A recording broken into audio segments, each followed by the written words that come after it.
Perkenalkan, nama saya Itzan Wahdi Azhari dengan NIM 2003 102118. Perkenalkan, nama saya Istiqomah dengan NIM 20031102138. Perkenalkan, saya Laluna Gita Pristia, NIM 2003102130. Kami dari kelas 7D Manajemen. Di sini kami bertiga akan membuat video untuk memenuhi tugas mata kuliah bank dan lembaga keuangan lain yang diampu oleh Ibu Wiwin. Tugasnya mengenai problematika arsitektur perbankan di Indonesia. Selamat menonton, semoga terhibur dan bermanfaat. Terima kasih, dadah. Ngomong-ngomong soal bank nih, menurut kalian bagaimana arsitektur perbankan di Indonesia? Kalau menurut saya, arsitektur perbankan Indonesia itu suatu kerangka dasar sistem perbankan Indonesia yang bersifat menyeluruh dan memberikan arah, bentuk, dan tatanan industri perbankan untuk rentang waktu 5-10 tahun ke depan.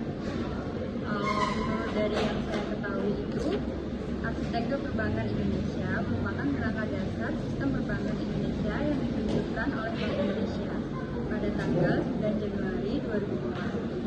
Arsitektur perbankan Indonesia diluncurkan sebagai salah satu upaya pemerintah dan Bank Indonesia dalam rangka membangun kembali perekonomian Indonesia.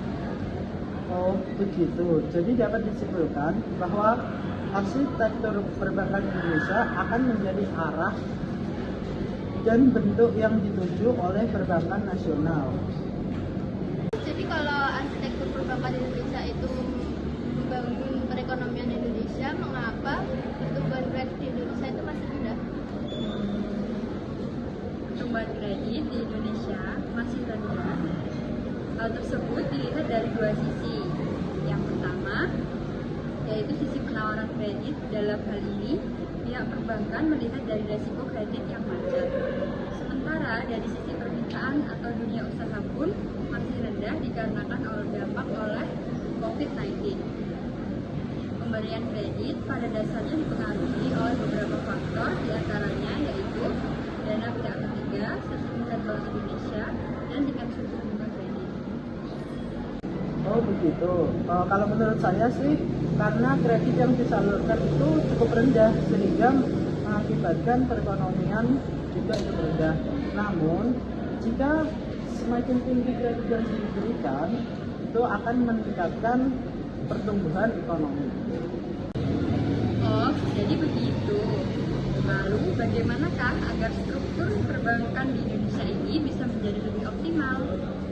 Kalau menurut saya, struktur perbankan agar lebih optimal itu mungkin bisa melakukan program penguatan struktur perbankan nasional, yaitu dengan beberapa langkah antara lain merger dengan bank lain untuk mencapai persyaratan modal minimum baru dan penerbitan subordinate loan.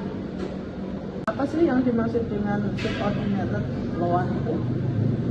Subordinated loan yaitu merupakan surat utang yang merupakan kewajiban dari para pemilik saham dalam perusahaan itu. Tujuannya yaitu untuk mengumpulkan dana dan untuk menambah setoran modal. Oh begitu. Jadi kesimpulannya, arsitektur perbankan Indonesia sebagai salah satu upaya pemerintah dan Bank Indonesia dalam rangka membangun kembali perekonomian Indonesia dengan cara menyalurkan kredit yang tinggi sehingga dapat meningkatkan pertumbuhan ekonomi.